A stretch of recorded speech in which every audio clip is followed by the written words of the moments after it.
మరి కైరోలో ఏం జరగబోతోంది? ఈ గ్యాప్లోని ఇరాన్ తన వ్యూహాలకు పదును పెట్టిందా?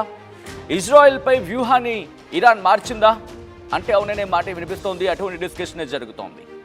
ఇస్మాయిల్ హనియే హత్యకు ప్రతీకారం తీర్చుకునేందుకు పక్కా స్కెచ్ వేసినట్టు తెలుస్తోంది ఇరాన్.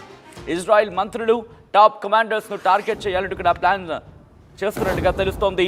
యుద్ధం కంటే ముందు మొసాద్లో కీలక కమాండర్స్ని అంతం చేయాలంటూ కూడా ఇరాన్ హిజ్బుల్లా ప్లాన్ గీసినట్లు తెలుస్తోంది. ఇన్ఫాక్ట్ వార్తలు గుప్పమంటున్నాయి. ఇప్పటికే శాటిలైట్ టెక్నాలజీ కోసం చైనాతో ఇరాన్ చర్చలు జరుపుతోంది. యుద్ధంలో మరికొన్ని దేశాల మద్దతు కూడగట్టేందుకు కసరత్తు చేస్తోంది. యుద్ధానికి త్వరలోని డేట్ ఫిక్స్ చేస్తారని వార్తలు కూడా జోరందుకున్నాయి. మరోవైపు గాజాలో నరమేధం కొనసాగుతోంది. నిన్న ఒకే ఇంటిలో 18 మంది మృతి చెందిన ఆ ఘటనకు సంబంధించి వార్తలు చూసాం. తాజాగా గాజాలో పర్యటించారు ఐక్యరాజ్య సమితి బృందం. గాజా స్ట్రిప్లు ఎటు చూసినా శిథిలాల గుట్టలే.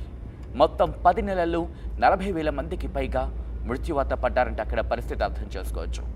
మృతుల్లో 300 మంది మహిళలు, చిన్నారులు ఉన్నారంటే ప్రస్తుతం గాజాలో ఎటువంటి పరిస్థితులు ఉన్నాయో అర్థం చేసుకోవచ్చు. గాజా నుంచి ఈజిప్ట్ వైపు పారిపోయారు లక్షలాది మంది పాలస్తీనియన్లు. ఒకసారి అక్కడ పరిస్థితి చూద్దాం. ఎటువంటి దాడులు జరుగుతున్నాయనేది ఆ తర్వాత మళ్ళీ మాట్లాడుకుందాం.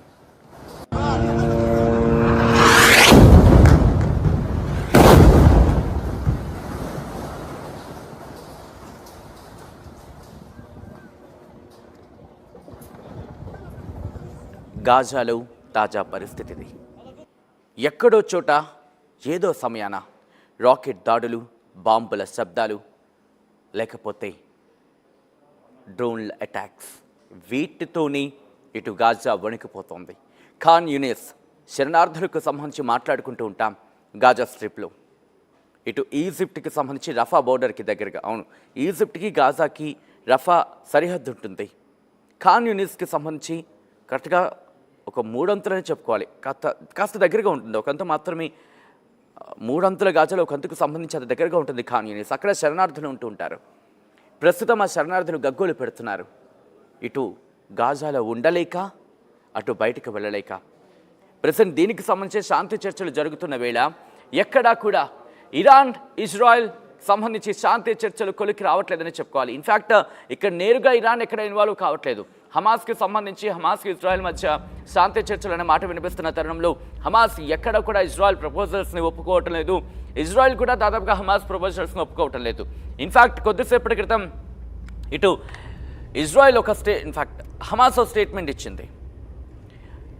గాజాలో శరణార్థులకు సంబంధించి సీజ్ ఫైర్ వైలేషన్ జరుగుతోంది అంటూ కూడా చెప్పిందంటే అర్థం చేసుకోవచ్చు అక్కడ పరిస్థితి ఏ విధంగా ఉంది అనేది. ఇక్కడ ఇజ్రాయెల్కి సంబంధించి చెప్తోంది ఏంటంటే హమాస్ని మాత్రం మేము టార్గెట్ చేస్తున్నామంటూ చెప్తున్న పరిస్థితి. ఇన్ఫ్యాక్ట్ గాజాలో తాజా పరిస్థితి చూస్తూ ఉంటే కనుక హృదయ విదారక దృశ్యాలే అని చెప్పుకోవాలి. అక్కడ ఖతార్, ఈజిప్ట్, అమెరికా ఈ 3 కూడా కొత్త ప్రపోజల్స్ని ఇవ్వబోతున్నాయి ఇజ్రాయెల్కి, హమాస్కి. ఎందుకంటే గత చర్చల్లో చూసాం ఎక్కడా కూడా సఫలీకృతమైన సందర్భాన్ని మనం చూసిన దాఖలాలు లేవు. ఈ నేపథ్యంలోని ఇటు దోహాలో జరిగిన ఇన్ఫ్యాక్ట్ ఆ సందర్భాన్ని చూసాం. ఇప్పుడు ఈజిప్ట్ రాజధాని కైరోలో ఇన్ఫ్యాక్ట్ డిస్కషన్స్ జరగబోతున్నాయి, చర్చలు జరగబోతున్నాయి. ఈ చర్చలు సఫలం కావాలని చెప్పి యావత్ ప్రపంచం కోరుకుంటోంది. కానీ అటువంటి సూచన మాత్రం ఎక్కడా కనిపించట్లేదు. ఐడిఎఫ్ ఏం చెప్తోందంటే న్యూ ఎవాక్యువేషన్ సంబంధించి కొత్త ఎవాక్యువేషన్ అక్కడ ఖాళీ చేయాలంటూ కూడా ఆదేశాలు ఇచ్చింది. ఖాన్ యూనిస్కి సంబంధించి మానవతా సాయాన్ని ఖాన్ యూనిస్కి మార్చిందనే మాట వినిపిస్తోంది. కానీ హమాస్ ఏమంటుందని కనుక ఇజ్రాయెల్ తన ఆక్రమణను కంటిన్యూ చేస్తోంది, ఇది కాల్పుల విరమణకు ఆటంకం కలుగుతోంది అంటూ కూడా హమాస్ చెబుతోంది. సో సందర్భాన్ని మనం చూడొచ్చు. హమాస్ ఇజ్రాయెల్ మీద మాటలు యుద్ధం చేస్తోంది, దాంతోపాటు దాడులు చేస్తున్న పరిస్థితి. ఇజ్రాయెల్ కూడా అటువంటి ప్రతిఘటనకు సంబంధించి ఇన్ఫ్యాక్ట్ ఇప్పుడు మనం మాట్లాడుకుంటూ ఉండగానే అందుతున్న మరో వార్త ఏంటంటే హెజ్బుల్లా లెబనాన్కి సంబంధించి హెజ్బుల్లా కమాండర్ని డ్రోన్ అటాక్ చేసి ఇజ్రాయెల్ హతమార్చిందనే మాట వినిపిస్తోంది. ఒక్కసారి చూసుకోవచ్చు పరిస్థితులు ఏ విధంగా మారిపోతున్నాయనేది. కానీ ఇక్కడ ఇంట్రెస్టింగ్గా ఇరాన్ ఎటువంటి ప్లాన్ చేస్తోందనేది బయట మనకు అందుతున్న సమాచారం ప్రకారం, వస్తున్న వార్తల ప్రకారం చూసుకుంటే కనుక ఇక్కడ హెజ్బుల్లా కాదు, ఇక్కడ మనం మొసాద్ గురించి మాట్లాడుకోవాలి. మొసాద్కి సంబంధించి కీలకంగా ఉంది. ఇన్ఫ్యాక్ట్ ఇస్మాయిల్ హనియేకి సంబంధించి ఇరాన్లో ఉన్నప్పుడు ఇస్మాయిల్ హనియే హత్యలో మొసాద్ కీలక భాగస్వామిగా వ్యవహరించింది. ఇన్ఫాక్ట్ మొసాద్ వల్లే ఇటు ఇస్మాయిల్ హనియే హత్య గావించబడ్డాడు అనే అంశానికి సంబంధించి ఇప్పుడు మొసాద్ని ముందు టార్గెట్ చేయాలి. దాంతోపాటు ఇజ్రాయెల్కి సంబంధించి టాప్ మోస్ట్ అధికారులు, దాంతోపాటు మంత్రులు బెంజమిన్ నెతన్యాహు వీళ్ళని టార్గెట్ చేయాలంటూ కూడా ఇరాన్ ప్లాన్ చేస్తున్నట్టుగా తెలుస్తోంది. ఇరాన్ ఎక్కడ నేరుగా రంగంలోకి దిగట్లేదు. ఇక్కడ మనం మాట్లాడుకున్న సందర్భాన్ని చూస్తే ఇరాన్ ఎక్కడ నేరుగా దిగట్లేదు. కానీ ఇక్కడ హెజ్బుల్లాకి సంబంధించి హెజ్బుల్లా కూడా దాడులు వేగవంతం చేస్తూ ఉంటుంది.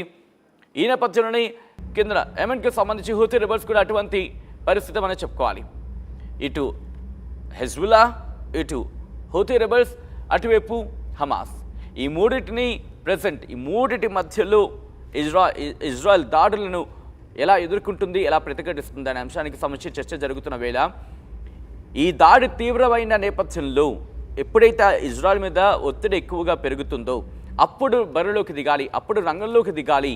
ఆ డేట్ని, ఆ టైంని చూసుకుని అడ్వాంటేజ్ తీసుకొని రంగంలోకి దిగితే కనుక తమ అనుకున్న ఆ స్కెచ్ ప్రాపర్గా ఎగ్జిక్యూట్ చేయొచ్చు అనేది ఇరాన్కి సంబంధించి ప్లాన్ చేస్తున్నట్టుగా తెలుస్తుంది. ఒక్కసారి ఇజ్రాయెల్ కావచ్చు, ఇజ్రాయెల్ హమాస్ మధ్య జరుగుతున్న యుద్ధంలో వాస్తవ పరిస్థితులు ఏ విధంగా ఉన్నది విజువల్స్తో చూసే ప్రయత్నం చేద్దాం.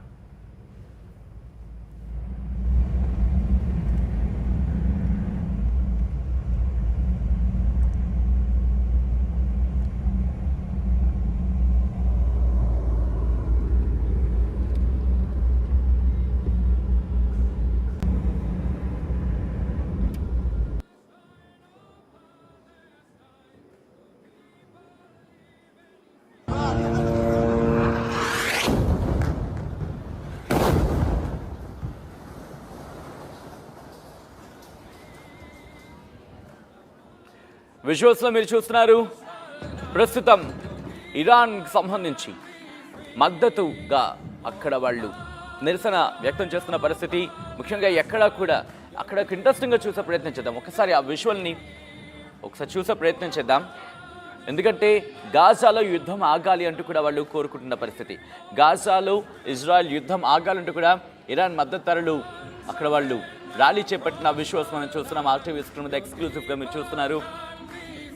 ఇరాన్కి సంబంధించి ఆ విజువల్స్ ఒకసారి చూసే ప్రయత్నం చేస్తున్నాం. మనం వ్యూహం మార్చినది చెప్పుకోవాలి ఇరాన్కి ఇక్కడ. ఎందుకంటే ప్రతిసారి డైరెక్ట్గా యుద్ధంలోకి దిగితే కనుక ఇటు ప్రాణనష్టం, ఆస్తినష్టం రెండు ఉంటాయి. అలా కాదు, మన లక్ష్యం వేరే అంటూ కూడా ఇరాన్ తన వ్యూహాన్ని మార్చుకున్నట్టుగా తెలుస్తుంది. విజువల్స్ మీరు చూస్తున్నారు. ప్రస్తుతం ఇరాన్ మద్దతుదారులు వాళ్ళు ర్యాలీ చేపట్టిన విజువల్స్ మీరు చూస్తున్నారు. ఈ నేపథ్యంలోనే ఇరాన్ కూడా ఆచితూచి వ్యవహరిస్తోంది. ఎక్కడ నేరుగా రంగంలోకి దిగట్లేదు. మనం కొద్ది రోజులుగా మాట్లాడుకుంటున్నాం. ఇక్కడ ఇంట్రెస్టింగ్గా మరొక డెవలప్మెంట్ కూడా చోటు చేసుకుంది. ఆ డెవలప్మెంట్ని కూడా మేము ముందుంచే ప్రయత్నం చేస్తాను. Secretary of state Antony Blinken, US secretary of state Antony Blinken కూడా ఆయన ఇజ్రాయెల్ చేరుకుంటున్నారు.